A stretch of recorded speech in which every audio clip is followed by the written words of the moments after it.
Shalom and welcome to LeRaglai Jewish Ministries, where we teach the Bible from a Jewish historical, cultural, and linguistic perspective. We're continuing our series in the book of Genesis. This is teaching number 11, and I've titled this teaching, The Generations of Righteous Noach. And we're going to be looking at Genesis chapters 6 and 7, specifically focusing on starting in Genesis 6:9, and then going all the way through to the end of chapter 7. A question to be thinking about for this teaching is, what does it mean to live a righteous life before God? Noach is a great example of a righteous life, or someone who lived a righteous life. Now, although Noach was prophetically named as the son of Lamech through that line of Adam and Seth in Genesis 5, we read about the life of Noach in Genesis 6:9 and following. And I just want to begin with Genesis 6:9 and 10, where we read this. These are the generations of Noach. Noach was a righteous man. He was blameless in his generations. Noach walked with God. And Noach begat three sons, Shem, Ham, and Yafet. Now, the opening phrase to verse 9 in Hebrew is Ele Todot Noach. These are the generations of Noach. Now, this is the third time that we see the Hebrew word toldot in the book of Genesis. And the word toldot has the meaning of generations or the historical records of someone or something. It is helpful to see how all three uses of toldot up to this point are used in each context. So I just want to go through them one by one. Hopefully you remember these contexts, but the first time we see the word toldot is in Genesis 2:4, where it reads, these are the generations of the heavens and the earth, right? These are the toldot, Eli toldot. And this is in the second account of creation, right? Which focuses on Adam and Eve. And then the second time we see the word toldot is in Genesis 5:1, where we read, this is the book of the generations of Adam, which introduces the third account of creation, of Adam and Eve and the line of Adam through his son Seth leading up to Noach at the end of chapter 5, right? And then the third time is here in Genesis 6, which introduces the lineage of Noach, right? These are the generations of Noach. So this is the three accounts so far in the scriptures where we see the word toldot, and we're focusing on the generations of Noach. So what do we learn about the generations of Noach in this context? Number one, we see that Noach had three sons, Shem, Ham, and Yafet. So I want to begin with the meanings of their names. Now, first of all, Noach, right? We hopefully covered this in the previous couple of teachings or 2 teachings ago. But Noach simply means rest, right? And his father named him that because he was prophetically asking God to bring rest to the earth. And we'll talk more about how Noach fulfills that as we go through his life. Now, the names of his three sons are Shem, Ham, and Yafet. And Shem is simply the Hebrew name for name. It's the general name for a name, but it's also used in a respectful way, or someone with a reputation in a positive sense, right? Someone who has a good name. So that's the name Shem. And then we go to Ham, and it's it's chet mem, right? So it's the hard H sound. It's not ham, like the English word, which is pork meat, right? So there's no connection to the pork meat and this guy's name. His name originally is Ham, and it means hot. So just to get that correct, not to confuse the English and the Hebrew. And then thirdly, we have Yafet, right? And Yafet means spacious, wide, open, abundant, youthful, has the idea of the prime of life, and maybe because he was the youngest, he was given that name. Anyway, these are the meanings of their three names. Now, we don't read any more significant details about these three sons of Noach until after the flood, so we're not really going to talk about them much more, except for here and there as they're mentioned in the text, but nothing significant until after the flood. The generations of Noach have more to do with who Noach was as a person and his relationship with God, rather than the physical lineage who came after him. In the physical sense, Noach became the new man, or the new Adam, right? Since the world and everyone in it was destroyed except for Noach and his three sons. Creation began with Adam and Eve. Life after the flood began with Noach, his sons and their wives. But Noach was the father of that family, right? So we are all considered to be the descendants of Noach since the world began again at that time. Now, just as Noach had three sons physically, Noach's spiritual life was defined by three phrases or spiritual pillars which speak of his character. And just to review those three phrases we read in Genesis 6:9, Noach was a righteous man, number one. Number two, he was blameless in his generations. And number three, Noach walked with God. Now, any one of these three statements would have been sufficient to explain to us that Noach was a great man of faith. But God chose to emphasize Noach's faithfulness in these three unique statements. Therefore, we will look at each of these three statements describing Noach. And I just want to take each phrase and elaborate on it to understand more what God was saying by characterizing Noach in these very powerful ways. So number one, Noach was a righteous man. So this phrase in Hebrew is Noach ish tzaddik. And this is the first time that we see any form of the word righteous in the Bible. And this particular word for righteous is tzaddik. Now, God declared Noach to be righteous, and God literally spoke these words directly to him as we read at the beginning of the next chapter, Genesis 7:1. And I just want to read it now just to kind of tie it together with what we're reading here in Genesis 6:9. Genesis 7:1, it reads, "And the Lord said to Noach, you and your house come into the ark, because I have seen you to be righteous, tzaddik, before me in this generation." Noach alone was found righteous in his generation before the Lord. Such a powerful declaration of this man's life. Now, the Lord provided a path of deliverance from the flood for Noach and his house because of the righteous life which Noach lived. Noach was not a perfect man, being without sin. However, he was a man who called upon the name of the Lord, and he sought to do what was pleasing in God's sight. Now, the word righteous, as I mentioned before, is tzaddik, and it's found 206 times in the Old Testament Hebrew scriptures. Now, I say that it's not counting other forms of this word righteous, which could be sadak or tzedakah. There's other forms, but just as the word tzaddik, it's found 206 times. Now, this word tzaddik appears for the majority of the times in the book of Psalms and Proverbs, as it speaks of the righteous in general. And it appears 66 times in the book of Proverbs and 52 times in the book of Psalms, right? So together it's 108, and that's more than half of the 206 total times. And then just to say this again, that the word righteous here is generally used of a person or people in the plural, right? So a righteous person, it's generally speaking of it in that manner. Now, the Bible often contrasts the righteous and the wicked, especially in the book of Proverbs and Psalms, because it's speaking of tzaddik in a more general way, the righteous. Just as we see here in Proverbs 13:5, one great example, a righteous man hates falsehood, but a wicked man acts disgustingly and shamefully. The righteous are those who seek to walk in the ways of the Lord. As you read in the words of the prophet Hosea, whoever is wise, let him understand these things. Whoever is discerning, let him know them. For the ways of the Lord are right, and the righteous will walk in them, but transgressors will stumble in them, right? So this is the plural form of the righteous, tzaddikim, right? In the English, it's the same word. Now, according to the scriptures, Noach was a wise and discerning man who walked in the ways of the Lord, and Noach was declared righteous before the Lord.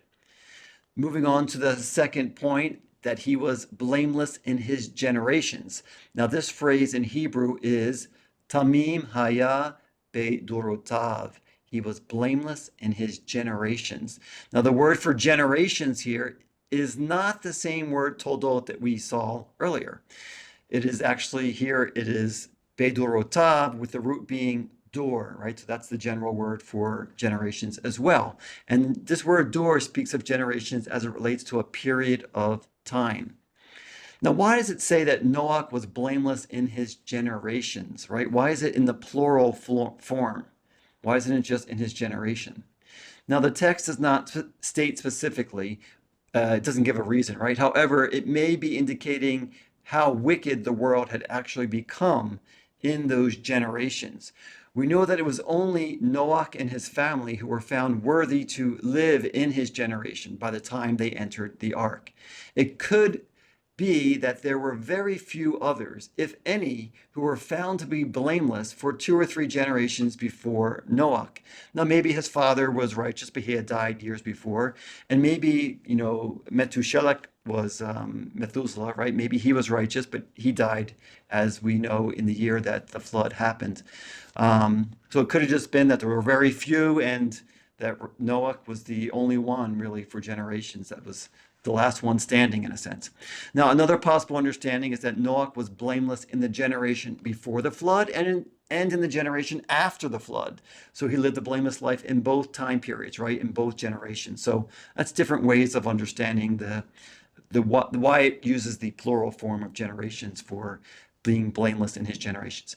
Now, the Hebrew word for blameless is tamim, and it comes from the root word tam or tamam, meaning complete, sound, whole, innocent, blameless, or without defect. Now, this word tamim is used many times in Leviticus to speak of offerings and animal sacrifices to the Lord, which were to be perfect and without defect, as we read in Leviticus 1:10. But if his offering is from the flock, either from the sheep or from the goats, as a burnt offering, he shall offer a male without defect, right? And literally, it's simply the word tamam there, tamim. So a male that is spotless, right? Or without defect, tamim. Now, Jacob was described as ish tam, meaning an innocent or blameless man in Genesis 25:27. We also see the word tam, blameless, being used to describe the life of Job in Job 1:1. There was a man in the land of Uz whose name was Job, and that man was blameless, upright, fearing God, and turning away from evil. And it's beautiful there in Job 1, right? Because it gives other adjectives of explaining the blameless ways of Job, right? Upright, fearing God, turning away from evil. It all kind of points to the same thing. God commanded Abraham to be blameless, and he used this word tamim as well in Genesis 17:1. Now, when Abraham was 99 years old, the Lord appeared to Abram and said to him, I am God Almighty, walk before me and be blameless, right? Be tamim. So being blameless in God's sight is not a passive state, but is an active way of life. God told Abraham to walk before me and be blameless, right? And we see the same manner of walking before God used of Noach as well, right? As this brings us to the third point, Noach walked with God. Noach demonstrated his blameless life through his actions by walking with God. Now, this phrase in Hebrew is Et ha-Elohim hithalech Noach. Noach walked with God. Now, almost the same exact wording was used twice regarding Hanok, right? Enoch in English, who also walked with God, as we saw in Genesis 5:22 and 24. This concept of walking with God is used in the sense of living a life of faith that is pleasing to God and obeying his commands. God used this expression of walking in his ways to explain his promise to bless Israel in the promised land, as we see in Leviticus 26:3-4. If you walk in my statutes and keep my commandments so as to carry them out, then I shall give you rains in their season, so that the land will yield its produce and the trees of the field will bear their fruit. Now, if you continue in Leviticus 26 and verses 5-11, the Lord listed various ways that the Israelites would be blessed if they walked in his ways. And then towards the end of this section, we read another promise if the Israelites faithfully walked in God's statutes. And then God said in Leviticus 26:12, I will also walk among you and be your God, and you shall be my people. What a beautiful promise. To walk with God is to have faith in God, to believe he exists, to obey his commandments, and to enjoy fellowship with him. God promises to join his people in this journey of life for those who walk in his ways. Psalm 1 provides a picture of a righteous person who walks with God in contrast to the wicked. So I just want to read Psalm 1. It's a short chapter. And again, just to give that picture of the contrast of the righteous and the wicked. Psalm 1. Blessed is the person who does not walk in the counsel of the wicked, nor stand in the path of sinners, nor sit in the seat of scoffers. But his delight is in the law of the Lord, and on his law he meditates day and night. He will be like a tree planted by streams of water, which yields its fruit in its season, and its leaf does not wither. And in whatever he does, he prospers. The wicked are not so, but they are like chaff which the wind blows away. Therefore the wicked will not stand in the judgment, nor sinners in the assembly of the righteous. For the Lord knows the way of the righteous, but the way of the wicked will perish. Powerful psalm, Psalm 1. Now, this contrast of the righteous and the wicked is a perfect picture of what we read about in the days of Noach. The wicked had corrupted their ways on the earth and were about to be judged. However, Noach was counted as righteous before God. Noach shined like a bright star in comparison to the wicked of his generation. In the context of Genesis 6, it appears that God highlighted Noach's life in absolute contrast to the decadent world in which Noach lived. As we read in Genesis 6:9, these are generations of Noach. Noach was a righteous man. He was blameless in his generations. Noach walked with God. Noach's life testified to who the Creator God is and to his holiness. Noach sought to honor God in his life, and God honored Noach in his generations. Now, just to point out that so far in this teaching, I've only expounded on one verse, Genesis 6:9, in great detail, because I believe it is important to understand the character of Noach as one who was righteous, blameless, and walked with God. The next three verses in Genesis 6, after listing Noach's three sons in verse 10, characterize the world in which Noach lived. So we're going to read Genesis 6, 11 to 13. We actually covered this in the previous teaching because it was more connected to that subject of the state of the world at that time. However, I just want to read it in the context here as we continue in Genesis 6, verses 11 to 13. Now the earth was corrupted before God, and the earth was filled with violence, and God looked at the earth, and it was destroyed because all flesh had corrupted their way upon the earth. And God said to Noach, the end of all flesh has come before me, because the earth is filled with violence because of them. Now behold, I will destroy them with the earth. That's Genesis 6, 11 to 13. Now, because all flesh had corrupted their way upon the earth, God told Noach that he would destroy them and the earth. However, God also had a plan to save a portion of his creation. And God shared this plan with Noach as we continue in this text. Genesis 6, 14 to 16. God said to Noach, make for yourself an ark of gopher wood. You will make the ark of small dwelling places, and you will cover it on the inside and outside with a covering. And this is how you will make it. The ark is to be 300 cubits in length, its width is to be 50 cubits, and its height is to be 30 cubits. You will make a roof for the ark, and you will complete it to a cubit from the top, and you will put a door in the side of the ark. You will make it with lower, second, and third levels. Now, the word levels isn't in the original. I put it in there for context. That's why it's in brackets, right? It simply says you will make it with the lower, second, and third. But we assume it's talking about levels, right? Okay, so that's Genesis 6, 14 to 16. Now, God told Noah to make the ark of small dwelling places, as we read in verse 14. And just to say that the Hebrew for this phrase that I've translated as small dwelling places is kinim, and it comes from the word ken, which means a nest, in the sense of a bird's nest. Now, it's probably used here to mean small animal cells or rooms or places. Or you can imagine if you have all these animals coming on, God said to make these many different homes, these little places for these animals to live. Now, God also told Noah to build the ark from etzei gopher, from gopher trees or gopher wood. It's uncertain exactly what type of wood this was, possibly cypress, some kind of resin-based wood. We see a connection also to what we read in Genesis 19 of the brimstone, which in Hebrew is the gofrit, when God rained the fire and brimstone on the earth. So you can also think of it as something like a tar or something like that. So some kind of like the sap from the tree, right? So anyway, that's as much as we know about the wood. Now, the dimensions of the ark were given clearly here. The length was to be 300 cubits, the width 50 cubits, and the height 30 cubits. Now, generally, a cubit is measured as 18 inches or 45 centimeters. However, there are different standards for the cubit, especially before the flood. So, what was the measurement of the cubit used in Noach's day, right before the flood? This is a difficult question to actually answer.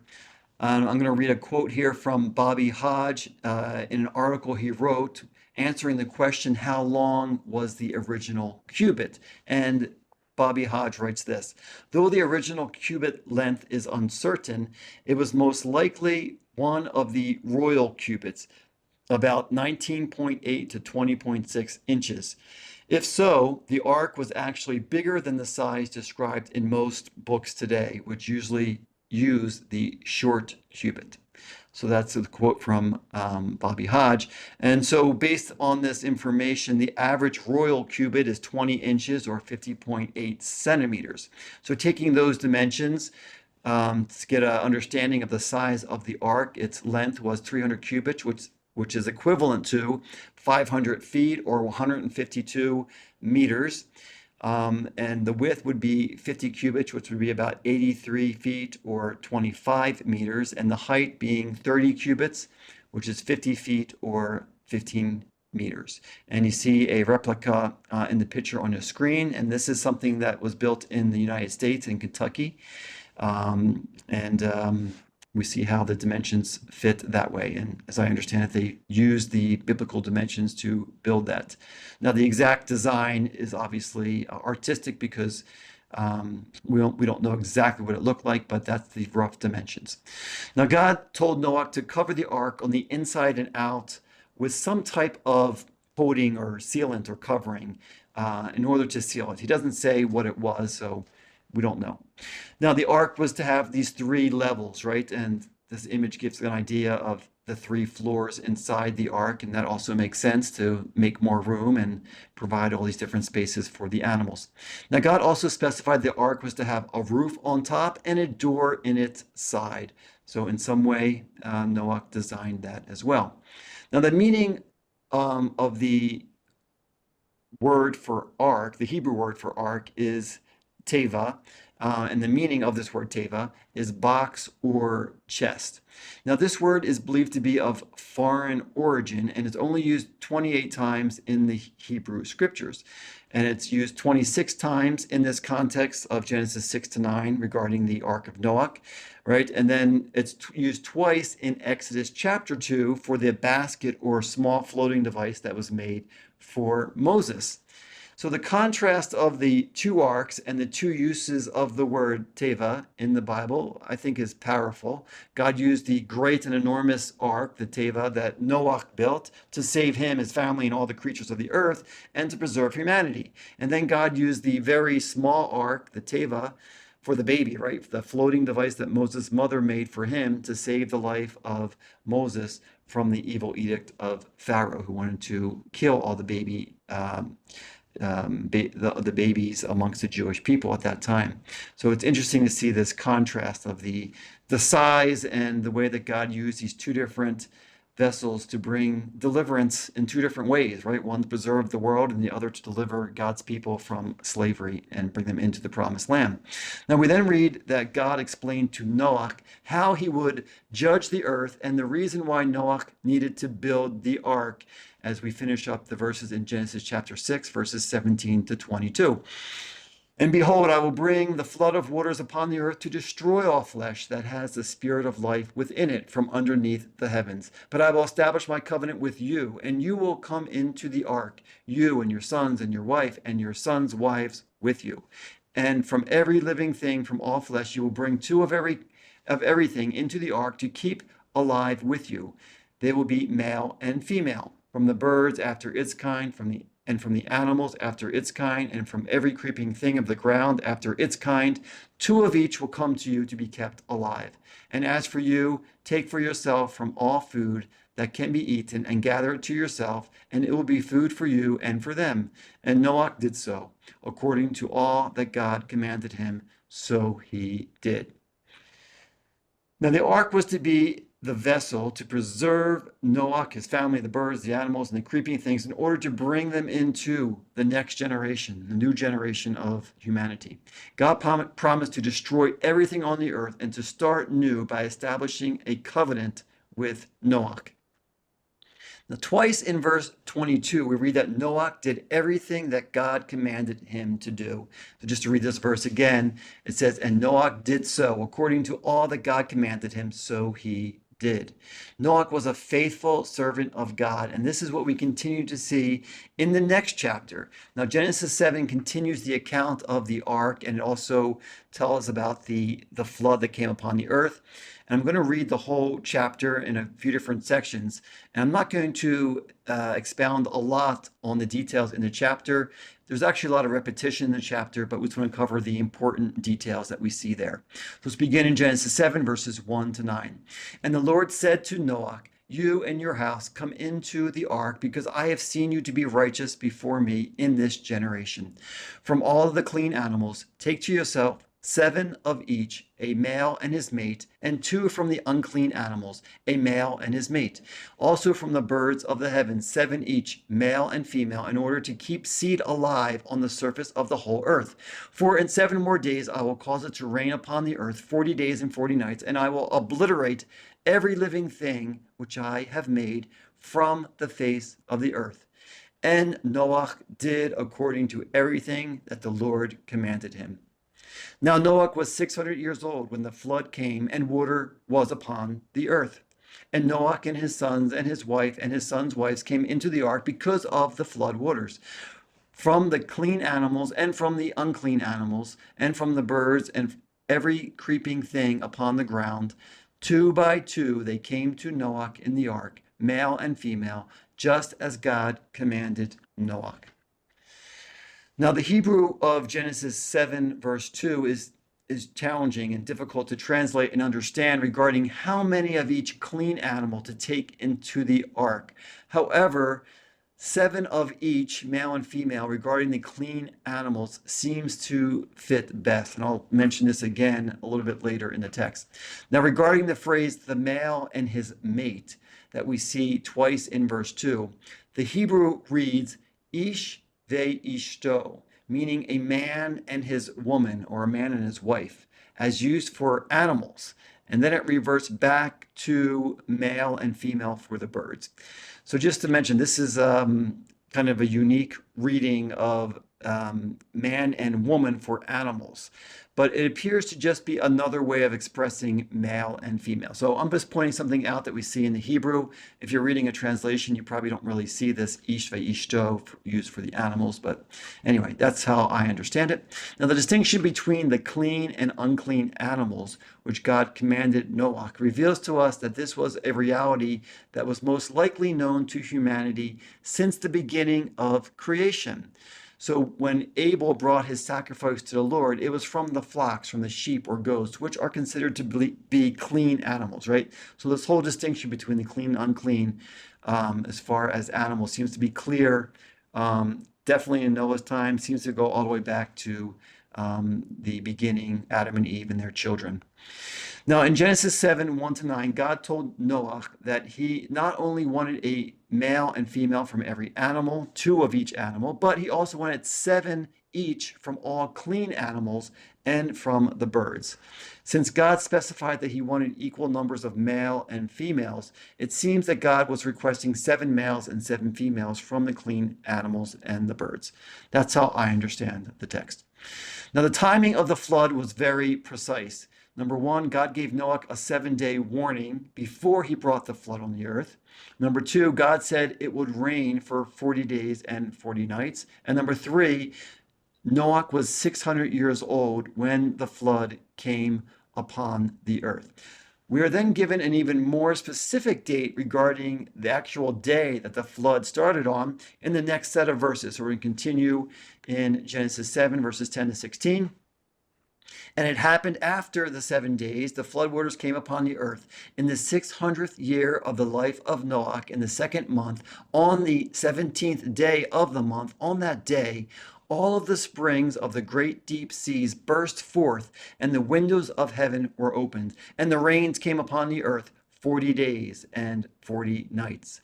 On that very same day, Noach and Shem and Ham and Japhet, the sons of Noach, and the wife of Noach, and the 3 wives of his sons, with them came into the ark. These and all the living creatures according to its kind, and all of the animals according to its kind, and every creeping thing that creeps upon the earth according to its kind, and every bird according to its kind, every winged bird. And they came to Noach into the ark, 2 by 2, from all flesh which had in it the breath of life. And those who went in came as male and female from all flesh, just as God commanded him. Then the Lord closed it for him. That's Genesis 7, 10 to 16. Now, these verses tell us the exact date, the exact day when the flood began, right? It was in the 600th year of the life of Noach. It was in the 2nd month, and it was on the 17th day of the month. It's very interesting how the exact date was given to us from this flood from thousands of years ago. Now, we will come back to the significance of the dating of the flood in the next teaching, as we're also given some more dates there. So just point that out for now. Now, it's also worth noting that the 600th year of Noach's life was the same year that Methuselah, right, Methuselah, died at the age of 969. And again, just to mention that the prophecy of his name came true, right? Methuselah. They were sent to their death. That's how we best translate that. Literally, it's they died and sent, right? But we can understand it as they were sent to their death. Now, since the beginning of Genesis 7, it almost seems like Noach, his family, and all the animals entered the ark twice, meaning we kind of read the same scenario 2 times. Furthermore, the floods are recorded to have started back in verse 6. And now in verse 16, we are reading how God closed the door of the ark. Now we see this kind of pattern often in the scriptures, like the 2 accounts of creation in Genesis 1 and 2, right? We don't have to say one is right and the other is wrong. It's simply giving 2 different accounts of the same thing and adding more details. Very similar to how the Gospels present these 4 different accounts of the life of Yeshua and all that happened in those days, right? So it's just, we often see this in the scriptures, often in the same chapter. It kind of gives an account of something, and then it tells it again in a different way. We're seeing the same thing here in Genesis 7. Now, as we continue in Genesis 7, we read again about the 40 days of the flood, and we are given more details about the extent of the waters upon the earth. So I'm going to read the last verses here of Genesis 7, verses 17 to 24. And we read this. And the flood was upon the earth 40 days, and the waters increased and lifted up the ark, and it rose high upon the earth. And the waters became mighty and multiplied greatly on the earth, and the ark went about upon the face of the waters. And the waters prevailed exceedingly and abundantly upon the earth, and they covered all of the high mountains which are under the heavens. The waters prevailed 15 cubits from the top, and covered the mountains, and all flesh that moved upon the earth perished, all birds and all animals and all living things and every swarming thing that swarms upon the earth, and every man. Everything that had the breath of the spirit of life in its nostrils, whatever was on dry ground, died. And he obliterated every living thing which was upon the face of the earth, from man to beast to creeping thing and to the birds of the heavens. They were obliterated from the earth. Only Noach remained, and that which was with him on the ark, and the waters prevailed upon the earth 150 days.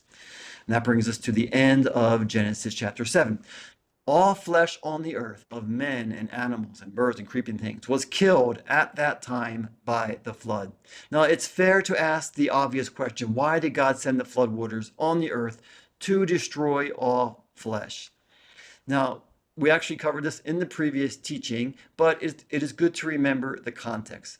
God had to judge the wickedness of humanity on the earth at that time. And it appears that God wanted to restore the earth to the original creation plan when the waters covered the earth, as we read in Genesis 1:2. Water washes clean and provides a foundation for a new beginning, a fresh start. The floodwaters reset the earth back to Genesis 1, when the earth was covered with water. However, the sinful nature that was inherited in Genesis 3 continued in humanity, unfortunately. Now, in Genesis 7:18 to 19, we read that the flood waters destroyed all flesh on the earth, and the waters multiplied on the earth. Now, the beginning of verse 18 in Hebrew reads as follows: Va yigbaru hamaim vayirbu ma'od al haaretz. And the waters became mighty and multiplied greatly on the earth. Now, the Hebrew root word for multiplied is rabbah, meaning to become great or to be numerous or to multiply. This is the same word God used when he commanded his creation, including Adam and Eve, to be fruitful and multiply on the earth. Peru urevu in Genesis 1:28. God commanded man to multiply on the earth. Now, since the majority of mankind did not walk with God while they multiplied on the earth, God caused the floodwaters to multiply on the earth in order to destroy them by the waters. Just interesting to see the wordplay there of how man was to multiply on the earth, but because of his sin, God multiplied the waters to destroy man from the earth. Now, one of the questions that's often asked when dealing with the flood in Noach's day is this issue of a global flood, right? Was the flood of Noach's day a global flood? Now, one opponent of a global flood is Dr. Hugh Ross. Dr. Ross presents several arguments in his book called Navigating Genesis, including the following. And he makes these main points. Number one, that it was a limited global view in the biblical text.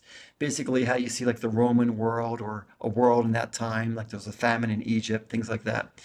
Number two, the fixed boundary of the seas at creation. As we read in Proverbs 8:29 and some other scriptures. And number three, the original Hebrew text. So I want to read this quote from Dr. Ross's book, and then I'll comment on it after I read the quote. So Dr. Ross says this: the text would appear to say, I mean, he's commenting on Genesis 6 and 7, just to put it in context. And so Dr. Ross says this: the text would appear to say that all land life on the planet was destroyed, and that even Mount Everest was covered by more than 20 feet of water. But is this what the original Hebrew words literally convey? Is it possible that translators have been influenced by tradition or by their own historical context, which includes awareness of Earth as a planet? A careful look paints a less geographical, expansive picture. The Hebrew verb translated to cover is kasa. And then Dr. Ross continues by quoting a theologian who explains his understanding of the Hebrew word kasa and states that it literally means to cover, but also says it can mean to conceal, hide, or overwhelm. And then from this kind of playing with the words, the theologian that Dr. Ross quotes concludes with these words. I'm quoting again from Dr. Ross's book, quote, the Hebrew may merely mean that the mountains were hidden from view by the storm, right? So there was like heavy rain, so you can't see more than 5 feet in front of you, right? 2 meters in front of you. So that's what this argument is trying to persuade us to believe, that the earth was localized. It was simply a heavy rain shower. You couldn't see more than 10 feet in front of you. Okay. Now, I personally find this argument by Dr. Ross lacking in integrity according to the scriptures. The original Hebrew and the English translation, which I have created here, is very clear. And I just want to read Genesis 7:19 to 20 again. And we read this: and the waters prevailed exceedingly and abundantly upon the earth, and they covered all of the high mountains which are under the heavens. The waters prevailed 15 cubits from the top and covered the mountains. The scriptures testify to a global flood. They covered all the world. God did it once and he did it again. Now, what about the sea creatures? Did the sea creatures survive the flood? All living things outside of the ark were destroyed. Every living thing on the earth was killed. However, the sea creatures lived. God continually stressed in Genesis 7 that it was only life on dry ground that was killed. And just to read Genesis 7:22, everything that had the breath of the spirit of life in its nostrils, whatever was on dry ground, died. So the sea creatures were in the water and they lived. Now, in closing, I just want to summarize the righteous life of Noach as detailed in Genesis chapters 6 and 7, as we have gone through in this teaching. The record of Noach's life matches well with what we read at the beginning of this section when God introduced Noach to the world in Genesis 6:9. These are the generations of Noach. Noach was a righteous man. He was blameless in his generations. Noach walked with God. Noach was righteous, blameless, and walked with God. While every other person on earth acted wickedly and committed violence, Noach showed himself to be a man who walked with God, as the Lord himself testified to Noach in Genesis 7:1. And the Lord said to Noach, "You and your house come into the ark, because I have seen you to be righteous before me in this generation." The fruit of Noach's life was righteousness, as he walked with God and was blameless in his generations. Repeatedly in these verses, we read how Noach obeyed God. I just want to give a few examples from the verses in Genesis 6 and 7, where it just clearly commends Noach for obeying God, right? So Genesis 6:22, and Noach did so according to all that God commanded him, so he did. Genesis 7:5, and Noach did according to everything that the Lord commanded him. Genesis 7:9, two by two they came to Noach into the ark, male and female, just as God commanded Noach. And Genesis 7:16, and those who went in came in as male and female from all flesh, just as God commanded him. This is interesting here. Even as the animals came and entered the ark two by two, God was commending Noach for being obedient. And I guess he maybe had to go out and bring them in, whatever, but everything that Noach did, it was in obedience to what God had commanded him. Noach built the ark and brought his family and all the living creatures into the ark, just as God had commanded him. It appears that Noach led a simple life on earth, from what we read. However, he was faithful to God. Therefore, God included him in the New Testament record of faith in Hebrews chapter 11, where we read, "By faith, Noach, being warned by God about things not yet seen, in reverence prepared an ark for the salvation of his household, by which he condemned the world and became an heir of the righteousness which is according to faith." Hebrews 11, verse 7, so well summarizes the life of Noah. Just like Noah, each one of us is called to walk with God and live a life of faith. The life of the righteous is marked by acts of faith, as we read in Habakkuk. The prophet Habakkuk reads like this: "Behold, as for the proud one, his soul is not right within him, but the righteous will live by his faith." The righteous, or in Hebrew, tzaddik, lives by his or her faith. None of us will probably be called to build an ark, but every one of us is called to live a life of faith. So this is the conclusion to this teaching on Genesis chapter 6 and 7, the generations of righteous Noah. Hopefully we've answered our question and see the great example that Noah has given us in just obeying the commands of God and walking with God, being blameless in this world. Here's some of the resources I used in my preparation for this teaching. As always, please feel free to share this teaching with others. I also want to invite you to partner with us. LeRaglai is a nonprofit organization. We're totally dependent on donations from viewers like yourself, and you can do so by going to our website, LeRaglai.com. I also want to invite you to subscribe to our weekly teachings if you're not already receiving our weekly emails. Again, you can do so on our website, LeRaglai.com, or simply click the QR code on the screen, and you can, or scan the QR code on the screen, and from there, once you get to the website, you can either click the Give or Subscribe tab. Thank you so much. God bless you, and see you again next time.